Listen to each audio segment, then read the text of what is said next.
आंदोलन हाताळू तर अमित शहा साहेब तुमची आयुष्यातली घोडचूक असणार आहे.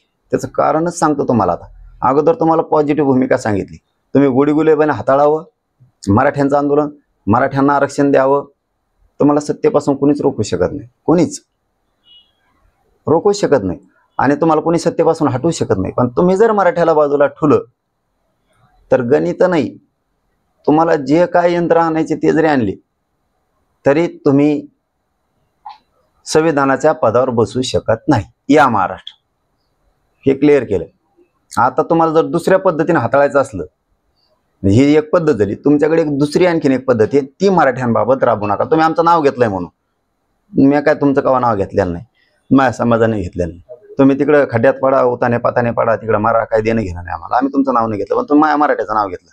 गुर्जर पटेल म्हणजे गुजरातचे, यांचं आंदोलन हाताळलं तसं आम्ही मराठ्यांचं आंदोलन हाताळू. तुम्ही जर त्या पद्धतीने हाताळाल, तुमच्या पद्धतीने, तुमची पद्धत म्हणजे काय, कष्ट लोकांनी करायचं आणि लोणी आपण खायचं, ही तुमची जी घाण सवय आहे ना पूर्वीची अमित शहा साहेब, ही तुमच्यासाठी घातक आहे. मला हे बोलायची गरज नव्हती, पण तुम्ही माझ्या मराठ्याला आरक्षणात ओढलं मध्ये आता, म्हणून मला हे बोलावं लागतं, नाविलाज आहे माझा. कारण तुम्ही प्रत्येक वेळेस तुमच्या स्टाईलनं कामं केलेले, हाताळलेले. जसं की उदाहरणार्थ म्हणून उदाहरण म्हणून देतो, जसं की भाजपासाठी रक्त अंगातलं पूर्ण संपवून घेतलं वाजपेयी साहेब आहेत, त्याच्यानंतर आडवाणी साहेब आहेत, त्यानंतर जॉर्ज फर्नांडिस आहेत, त्याच्यानंतर अरुण जेटली साहेब आहेत, व्यंकय्या नायडू साहेब आहेत, त्याच्यानंतर आपले महाजन प्रमोद महाजन साहेब आहेत, सुषमा स्वराज आहेत. अशी जी एक टीम होती पूर्वीची, अशोक सिंगल, मला वाटतं प्रवीण तोगडिया, मुरली मनोहर जोशी, हे जे मोठमोठाले टीम होत्या, मला वाटतं रामजेठ मलानी सुद्धा बहुतेक त्या याच्यामधलेच आहेत. ह्या लोकांनी स्वतःचा ध्येय झिजवला. अमित शहा साहेब ते तुमचं कुटुंब होतं म्हणून तुमचं साधलं. मराठ्यांचं आंदोलन तसं नाही हाताळायचं. ज्या माणसानं उभा देश पिंजून काढला त्यांना तुम्ही कोपऱ्यात बसले, त्यांचं नाव आहे लालकृष्ण अडवाणी. हो, तुम्ही कसं हाताळताय स्वतःच्या कुटुंबाला, तो एक परिवार आहे तुमचा, ते तुमचा अंतर्गत विषय, आम्हाला नाही देणं घेणं. पण तुम्ही पटेलांशी गुर्जराशी मराठ्यांचं आंदोलन जोडलं आणि तुम्ही त्या हाताळायच्या भूमिकेत निघाला. तुमच्या त्या पद्धतीने हाताळणार असाल तर ते होतं तुमचं कुटुंब, त्यांनी सहन केलं.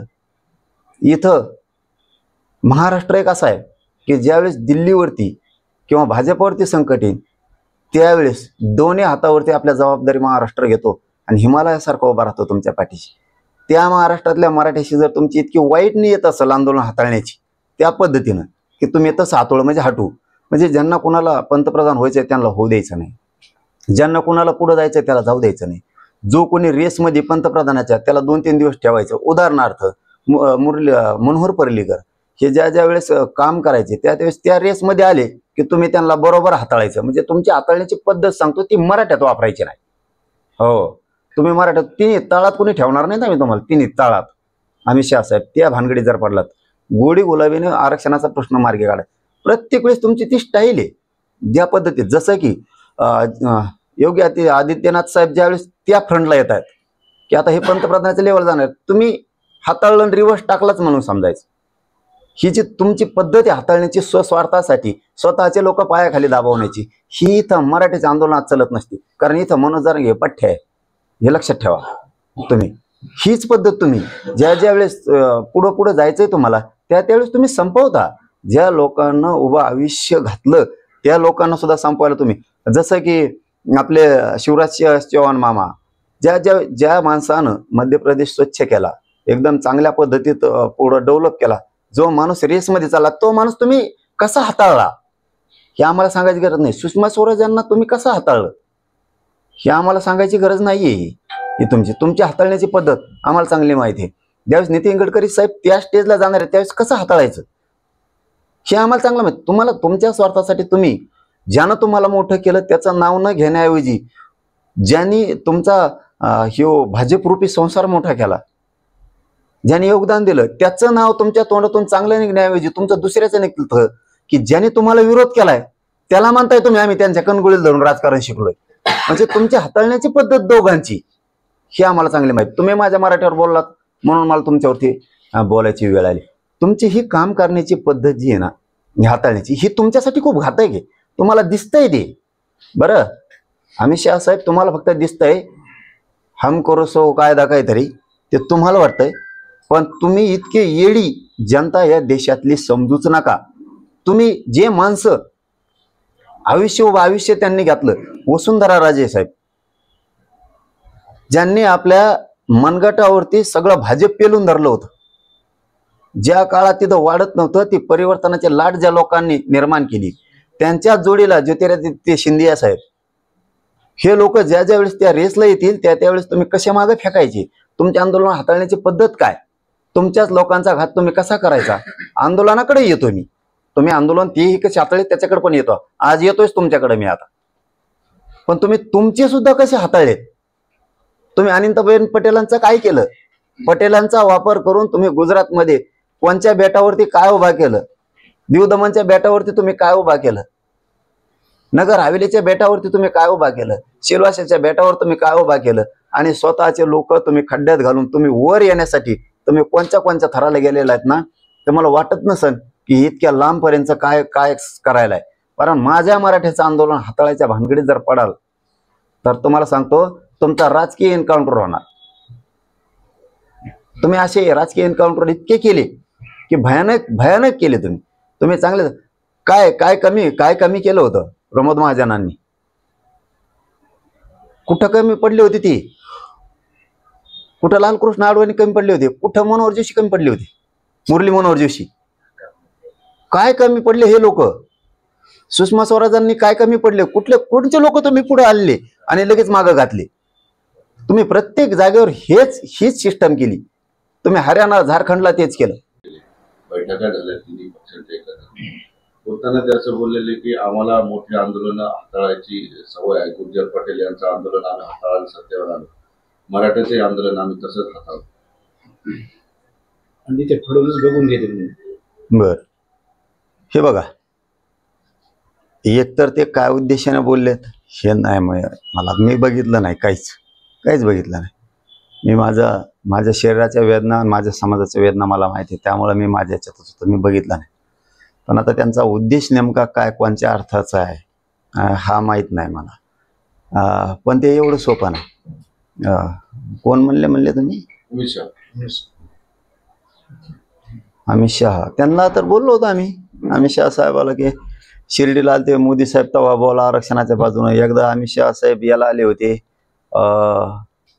त्या नागपूरला, त्यावेळेस आता तेव्हा नाही बोलले, आता बोलले चिलमित शहाच्या याची वेळ येऊ देऊ नका तुमच्या साहेब, मराठ्याच्या नका नादी लागू तुम्ही. हे बघा, तुम्हाला सरळ सांगतो अमित शहा साहेब, तुम्ही पटेल आंदोलन कसं हाताळलं, गुर्जर आंदोलन कसं हाताळलं, तसंच तुम्ही मराठ्यांचं आंदोलन हाताळणार. हे बघा, मी जाहीर सांगतो अमित शहा साहेबाला पण आणि देवेंद्र फडणवीस साहेबांना पण, तुम्हाला मराठ्यांचं ओबीसीतलं आरक्षण द्यावं लागणार. जसं की तुम्ही मगाशी विचारलं होतं की धनगर आणि धनगडचा जे आर सरकार म्हणजे मुख्यमंत्री काढणार आहे, जर तो जे आर निघणार असला तर मराठा आणि कुणबी एकच हा सुद्धा जे आर निघायला सरकारची काहीच हरकत नाही आहे. कारण सरकार दुजाभाव त्याच्यात करू शकत नाही.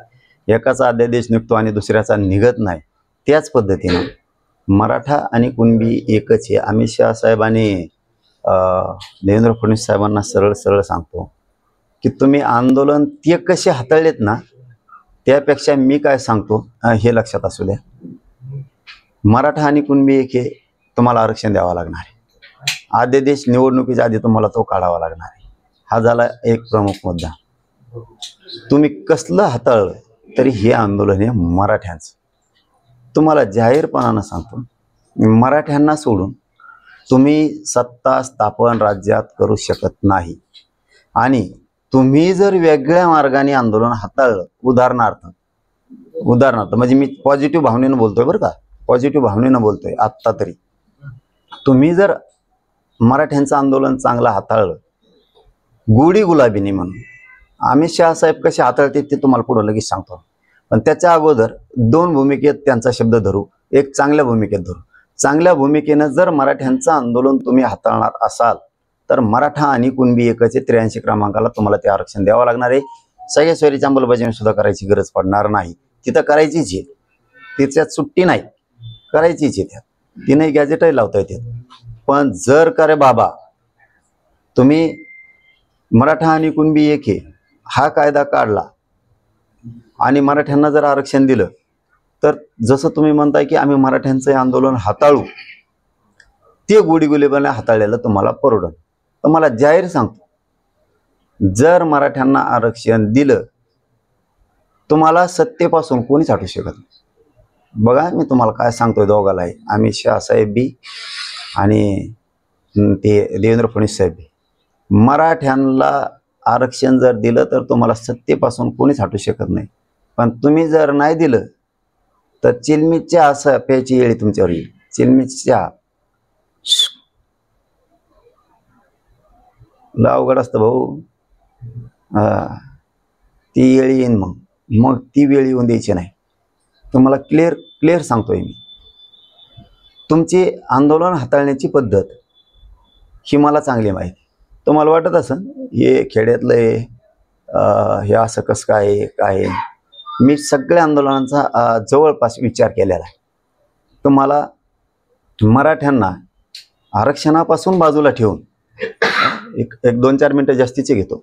आरक्षणाला मराठ्यांचं आरक्षण तुम्ही बाजूला ठेवून मराठ्यांना या प्रक्रियेपासून बाजूला तब्येतीबद्दल सांगा, काय आहे तुमचं म्हणणं?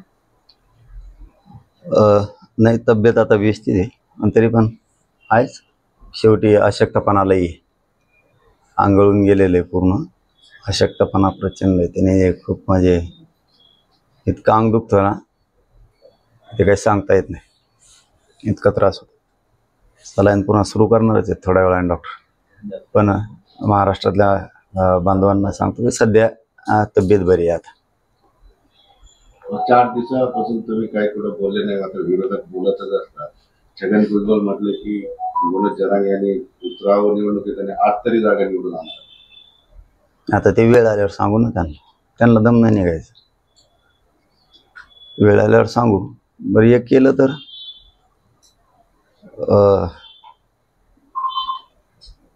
जर दुप्पट आणल्या तुम्ही 8 म्हणताना आम्ही जर 16 आणल्या, तुमचं आरक्षण सोडून देऊन मराठ्यानं ओबीसीत घेतान का? धनगराला एसटीतून आरक्षण मागू लागतान का? राजकारण सोडून देतान का तुम्ही? गोरगरिबाला जो विरोध चाललाय तो बंद करतान का? ओबीसीतून मराठ्यांचं आरक्षण असून त्याला जाणून बुजून तुम्ही विरोध करताय, ते बंद करणार का तुम्ही? मग का नुसतं बोलायचं आहे म्हणून बोलायचं आहे, विरोध करायचा आहे म्हणून करायचा आहे? तुम्ही ओबीसी जो विरोध चाललाय मराठ्यांना येण्यापासून तुमचा, ते थांबविणार का मग तुम्ही? आणि मराठ्यांना आत घेतान का? तुम्ही 8 म्हणतात, आम्ही 16 आणू. तुम्ही आरक्षण सोडून देणार का सगळं? राजकारणापासून लांब जाणार का?